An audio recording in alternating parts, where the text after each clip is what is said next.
Ating pag-usapan ngayon itong ginagawang pagtatanggol ng bansang Japan dito sa kanilang 2 division undisputed champion Naoya Inoue. Kung maalala po nung isang araw lamang ay tahasang sinabi na nitong si Naoya Inoue sa kanyang social media na hindi na muli ito dadayo pa ng Amerika upang lumaban. Ito nga ay sinigundahan pa ng tumatayong manager nito na si Ohashi. At ayon pa dito kay Ohashi ay makatarungan lamang na sabihin ng kanilang alagang si Inoue na hindi na nito kailangan pang bumalik ng Amerika. Dahil sa kanilang pagkakaintindi raw, ang kanilang bansa ngayon ang numero 1 pagdating sa lower division. Sa madaling salita, kung gusto raw ng mga Amerikano at Meksikano na makapanood ng live ng magagandang laban sa lower division ay pumunta na lamang daw sila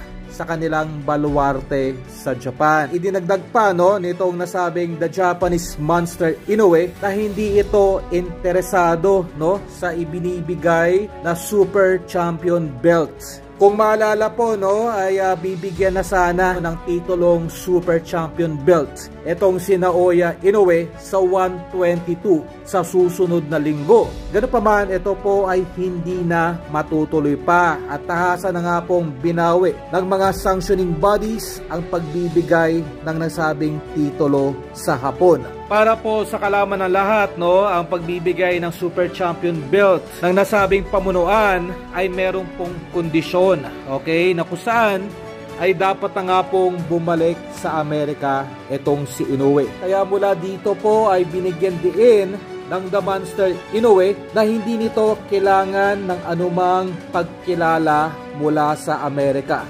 At ayon pa sa tumatayong manager nito na si Ohashi na kung sakali nga daw na mabigyan ng Super Champion belts itong kanilang alaga ay kanila lamang po itong isasauli or bibitawan. Sa madaling salita nga po ay hindi na sila interesado sa ano pa mang recognition na ibibigay ng mga sanctioning bodies mula Amerika. Para po sa kalaman na lahat, ang Super Champion belt ay nauna na pong nabigyan ng nasabing titulo itong si Naoya Inoue noong ito ay nasa 118 division pa lamang. Nung ito nga po ay nabigyan ng Super Champion belt ay otomatiko itong naging contender sa 122 division. Sa madaling salita po, kung nanaisin ni Inoue na umakyat ng 126 ay hindi na po ito makakakuha pa ng anumang special treatment.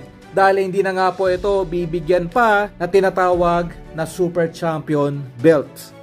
Ganun pa man ay sa oras na matalo nga po etong si Inoue sa darating na laban nito ngayong Mayo 6 ay panigurado pong katapusan na ng karir ng nasabing Hapon dahil hindi na nga po ito bibigyan pa ng anumang special treatment.